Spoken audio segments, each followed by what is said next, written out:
afternoon, ladies and gentlemen. Sorry about that. My name is Jacques Berlinenau. I am the director of the program for Jewish Civilization in the Edmund A. Walsh School of Foreign Service at Georgetown University. I'd like to thank each and every one of you for coming up to the Hilltop today, and to our students who I see here for attending. This, if I'm not mistaken, is our 7th or 8th event of the semester.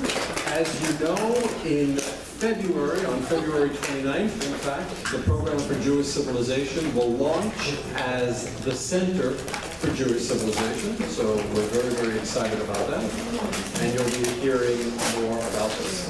We have a tradition before every event. We like to call attention to some of our very talented EXCO members. That's the Executive Committee of the Program for Jewish Civilization. Way in the back is the founding director of the Program for Jewish Civilization, Dr. Yossi Shane. Shane, give us a wave. Smattering of applause. To his right is Professor Uri Soltis. Professor Robert Lieber is walking in with a snack. Dr. Sheila Zimmett is right over there. Dr. Zimmett. And I'm looking around the room for EXCO members. I see a bunch of our students. I also see our Chief of Staff, Ms. Anna Dubinsky, who helps put this all together, and she's in the back as well. All right, ladies and gentlemen, some house cleaning notes, and then we get to the feature attraction. We have a lecture coming up on Thursday, esoteric and interesting, as these lectures always are. It's called Jews and Photography in Britain. It will be delivered by Professor Michael Berkowitz. And it will begin at 2:30 in the McShane Center. As always, the event is free and open to the public, and refreshments will be served. One last thing, I would like to thank our friends at the Jewish Community Relations Council. It was they who approached us with the excellent idea of having our distinguished speaker today. So, Noah Mayer, thank you so much. We look forward to partnering with you in the future. And we're very encouraged by the turnout today. And if I can thank you all again for coming. You could be doing a lot of things today in Washington, and you came to see us, so we're very, very happy. And now let's get to our featured speaker. We're speaking of member of Knesset Ayelet Nahmias Verbin. She began her career 25 years ago as an assistant to Yitzhak Rabin, shortly before he became leader of Israel's Labor Party, and she continued working for him after he became Prime Minister of Israel. While simultaneously attending law school, she served as the assistant to the legal advisor in the Prime Minister's office. After the tragic assassination of Prime Minister Rabin in November 1995, Nahmias Verbin completed an internship at a legal firm in the private sector and went on to become the general director of Shalom Haver, Goodbye Friend, an NGO established in the Prime Minister's memory. Member of Knesset Verbin became a keynote public speaker for strengthening Israeli democracy and Rabin's civil legacy in the attempt to create a more tolerant society in Israel. She has served as a volunteer lecturer for more than 20 years, presenting lectures on Israeli democracy to students across Israel. In 2006, she received a distinction from the Prime Minister, that's Prime Minister Olmert, in honor of her efforts to commemorate Yitzhak Rabin and promote tolerant dialogue in Israel. In 2001, she entered the private sector and has held multiple senior-level positions, including chairperson of the board of Taglit Plastics and Irrigation and Water Technologies industry. She has served as a board member for several governmental and private companies and is considered a leading expert in corporate governance. Most recently, she was the co-chairwoman of the Israeli branch of Women Corporate Directors and is considered a leading expert in corporate governance, which reminds me we have a bunch of students Ms. Verbin, who would very much like to speak to you. I'll get your details. Right, since joining Knesset in March 2015 as a member of the Zionist Union Party, she has been involved in many issues, including the separation of banks and credit companies in Israel, strengthening traditional industry alongside high-tech industry for those older than 45, and also working on gender equality issues. She serves on the House Committee, Economic Affairs Committee, the Committee on the Rights of the Child. As an active member of the Economic Committee, she has a daily opportunity to influence major reforms in Israel. She was born and raised in Tel Aviv. She is married to Lieutenant Colonel Ayelet Verbin, with whom she has 3 children. Please tell me if I get this right. Jonathan, age 10. Wow. Asaf and Alma, she has 3 children. That's the definition of an optimist. 2 children. 2 children. Yes, 3 children optimist. Ladies and gentlemen, please welcome our member of Knesset Verbin to our stage.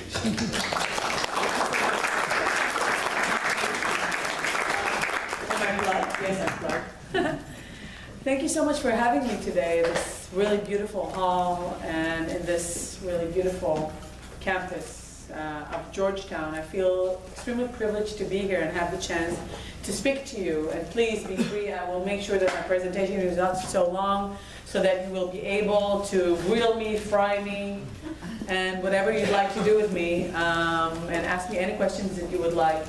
I think it's quite symbolic, the fact that I'm here today as Prime Minister Netanyahu visits the White House after a while. He has been to Washington, but has not been to Pennsylvania 1600 for over a year. And as I said this morning, they might be burying a hatchet. The question is, will they be burying all hatchets? So, because I think we are speaking in multiple numbers, aren't we? The first time I came to Washington on a speaking tour, I was 17. I came on behalf of the Israeli Foreign Ministry to the tri-state area and to Washington, D.C. to go around schools and colleges, even churches at that time. And it was, as in Israel, always challenging, because if the year was 1987, the first uprising just broke out, and Jonathan Pollard was arrested 2 months before that. So being 17, going to schools all over the tri-state area where people, I would say, were quite knowledgeable about Israel, but still thought we were riding camels. And it's funnily enough, the only car that was ever produced in Israel was called Susita, which is horsita, but not camels. It was very, very challenging. So in many respects, the speaking tour is like kind of closing the circle. I will start with the optimist part. As Jack said, I'm an optimist. I have 3 children and I'm having them in Israel. I think that is extra optimist. Shimon Peres has a nice saying about that. He says that the difference between an optimist and a pessimist is not the way they die, but the way they live. So definitely I'm trying, being a woman, being a politician, having 3 children, I think that is definitely the definition of an optimist. I feel very privileged to be Israeli, but I also think I feel the burden and the responsibility of what it means to be Israeli in such times. My family came to Eretz Israel, to the land of Israel, as early as 1777. Which means that either or, I'm very Israeli or Palestinian, depends on the narrative, but either or, I'll be there infinitely, and I hope that so will my children. The question is, and that is why the speaking tour is so important for me, and that is why to be a member of the Knesset is so important for me, is because I think that we have an obligation to create a future for Israel and to make sure that we have a millennium in history rather than a century. Because as you probably know, we are 67 years old. Now that's not very long, but when you look back at history, you see nations that have had a very short chapter in history, and I want to make sure that we have a long and prosperous future and a long and prosperous millennium.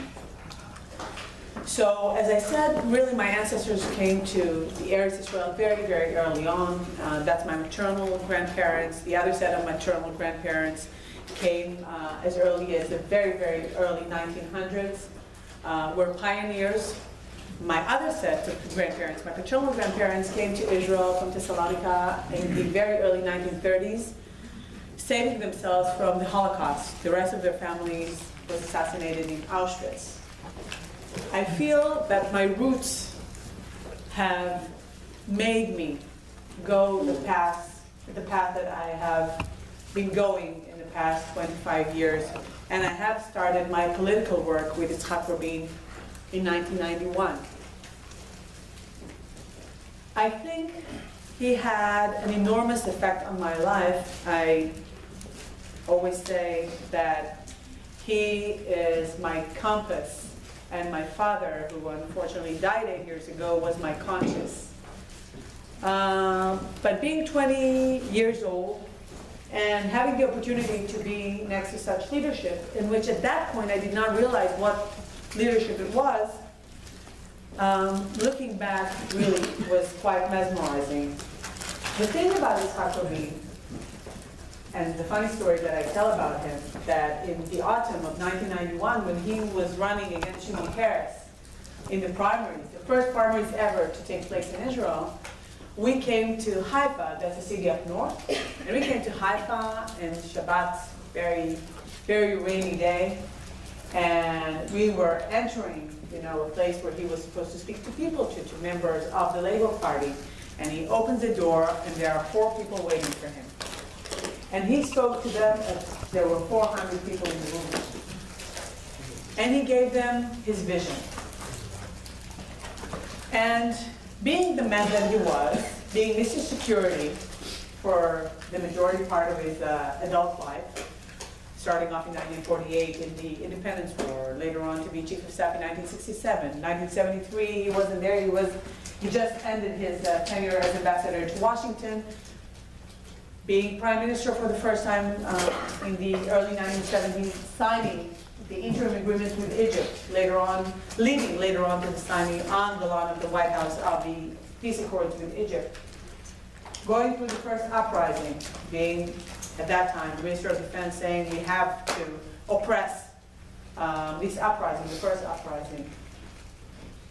But throughout his speeches, looking back, starting off in 1967 when he gave a speech 10 days after the 6 Days War was over, on Mount Scopus in Jerusalem. He gave a speech, a very short one, I'm sure it's available in English. I highly recommend it, it's a very, really, you see a true leader of the words. He's speaking about not just the war and the infinite joy of victory. He's speaking about the price of war, and even the price of victory. He's speaking about his warriors and the bloodshed. And I think, looking back, I think that was a very brave thing to do. So he spoke about peace as early as then. I think 1991 was really a pivotal year for him, because the war with Iraq wasn't just a war, in spite of the fact that we were not really involved in a war. Missiles were flying over Tel Aviv. And that would bring anyone to the understanding that the next war is not just about armored corps and infantry. We are passing to a new phase of war. And he has come to the understanding that he needs to pursue some kind of negotiations. Initially, he believed that he will be able to pursue the Syrian channel much faster than the Palestinian one. And then the Oslo Accords came about. Thing was, if you go back to another very major speech of his, when he, in the Knesset on July 13th, 1992, he gives his inauguration, it's not inauguration, but somewhat of inaugural speech in the Knesset, being the Prime Minister. And he speaks about a vision, about a security vision, peace vision, and social just vision. And he draws very, very clear actions that he's going to take. And what he did, and that is important to speak about it before I go into the Oslo Accords and what they mean nowadays, looking with the perspective that we have. And that obviously, we need to draw a line between then and today. He froze the construction in the settlements. He raised teachers' salary by 70%. He speaks about national health care. At that point, not everyone in Israel can just go into any doctor and get treated.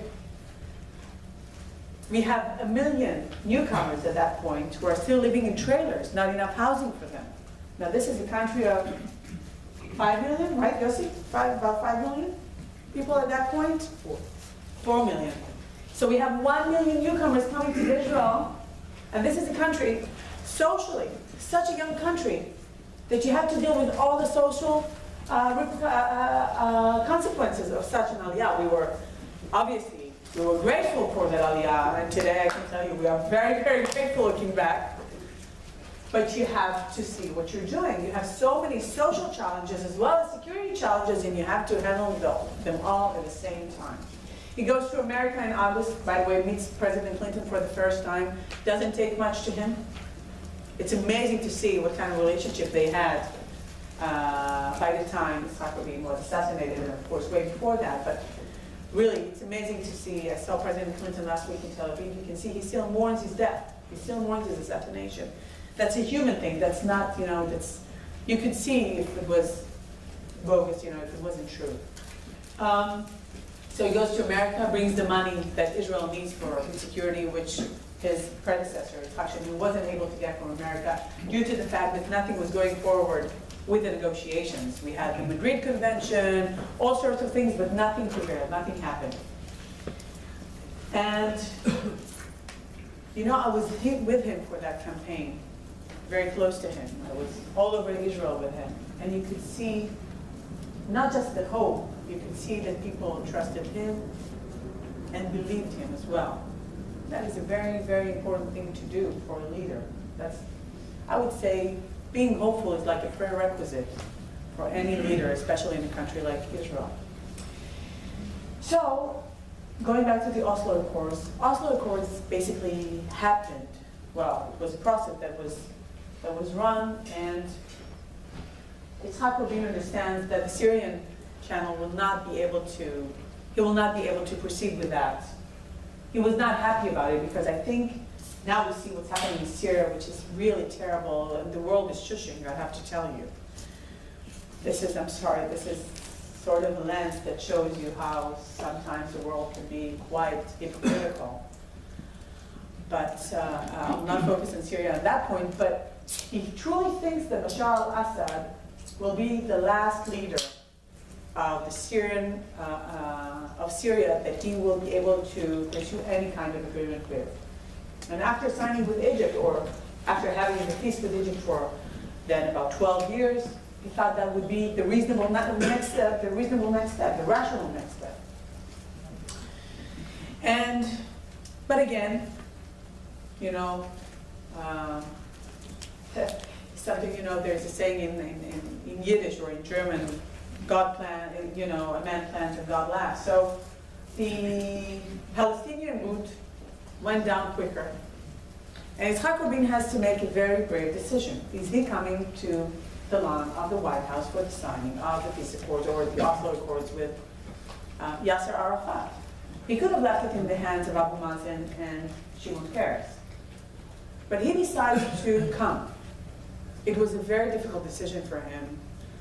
And you could see it on his face, after Clinton kind of pulling them together to make sure that they shake hands. You see Yitzhak Rabin telling Shimon Peres, now it's your turn. Just to make sure that he's the only one who shakes his hand. He didn't like him. He didn't like him. But the Oslo Accords, even though in many cases in Israel, I cannot say the Oslo Accords without being shouted at, without being scorned, without being condemned. But the Oslo Accords, which were far from perfect, offered for the very first time some kind of interim arrangement, hopefully leading to something with a better future for both people, for the Palestinians, for the Israelis. You need to understand that Yitzhak Rabin pursued and went along with the Oslo Accords for the Israelis, first and foremost. He knew that it was necessary. As we know today, and I'm part of the Zionist Union, part of the Labour Party, we think we should pursue this engagement from the Palestinians for us, for the purpose of having a Jewish democratic country. Not one country, one state for all. No. I want a Jewish country. I want a Jewish state. With obviously, with full rights for minorities. No doubt about it. If you would ask an Arab Israeli, which means not a Palestinian, but an Arab who has full rights in Israel, who has social security number, we call it something else, but it's basically it's having a social security number in Israel. If you would ask him if he wants to move to any other country in the region,